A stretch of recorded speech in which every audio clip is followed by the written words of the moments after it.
Halo,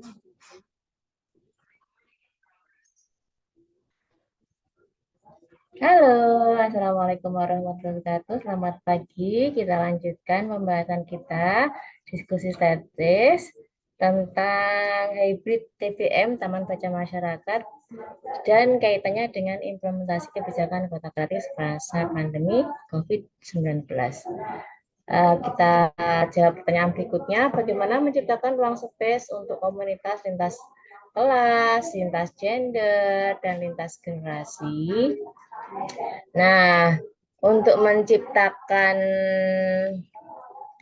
ruang inklusif bagi komunitas lintas kelas, lintas gender, dan lintas generasi, ada beberapa langkah yang bisa kita ambil, yaitu keterlibatan partisipatif.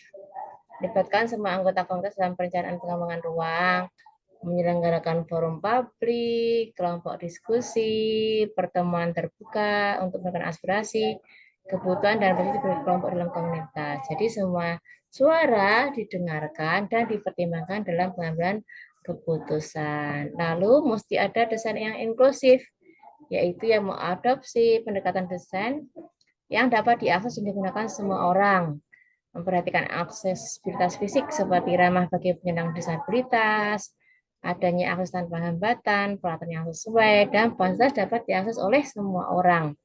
Selain itu juga mempertimbangkan kebutuhan beragam kelompok yang berbeda, seperti oke. Ada ruang menyusui yang aman ya, ada toilet dan sebagainya. Kemudian program dan kegiatan inklusif yang mengakomodasi minat dan kebutuhan berbagai kelompok dalam komunitas, misalnya mengadakan lokakarya, pelatihan, pertunjukan seni, tanpa memandang latar belakang sosial, gender, dan usia. Mendorong partisipasi generasi dalam kegiatan komunitas untuk menciptakan ikatan dan pemahaman antar generasi.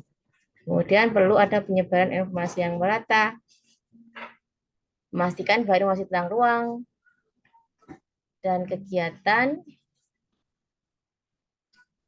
yang ada dapat diakses oleh semua kelompok dalam komunitas. Kita menggunakan berbagai sarana komunikasi seperti media sosial, papan pengumuman, surat kabar lokal, jaringan komunitas, sehingga informasi tersebut sampai pada semua orang. Kemudian perlu ada peningkatan kesadaran dan pemahaman tentang pentingnya inklusi lintas kelas, lintas gender, dan lintas generasi.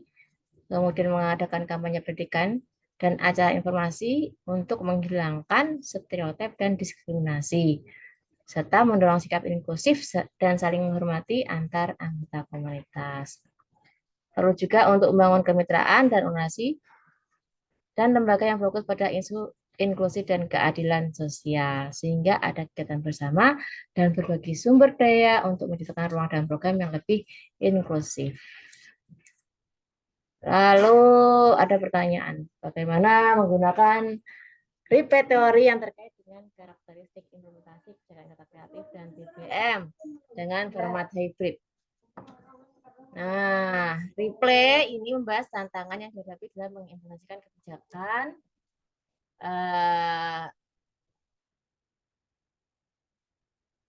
oleh birokrasi. Dia menyoroti pentingnya memahami peran birokrasi dalam inflasi kebijakan dan menyarankan cara-cara untuk memperbaiki proses tersebut. Jadi Repre menyimpulkan bahwa informasi kebijakan merupakan proses kompleks yang melibatkan berbagai aktor termasuk birokrasi. Dia menyoroti pentingnya memahami birokrasi dalam informasi kebijakan dan dia juga menyarankan cara-cara untuk memperbaiki proses tersebut. Sehingga teori RIPA ini punya beberapa implikasi.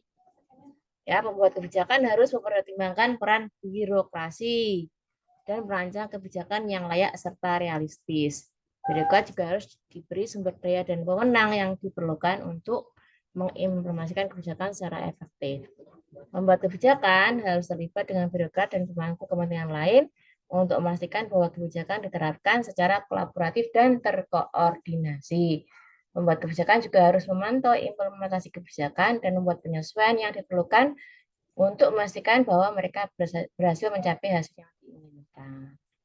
Replay memberi wawasan tentang peran birokrasi dalam implementasi kebijakan.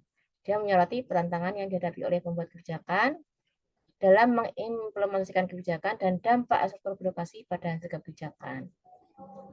Dia berpendapat bahwa birokrasi dapat memfasilitasi dan menghambat implementasi, tergantung bagaimana struktur dan pengelolanya.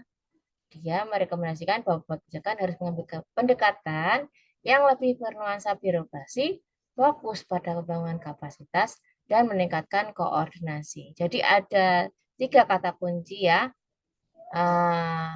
birokrasi, kapasitas, dan koordinasi. Itu dulu teman-teman, nanti kita lanjut lagi. Terima kasih.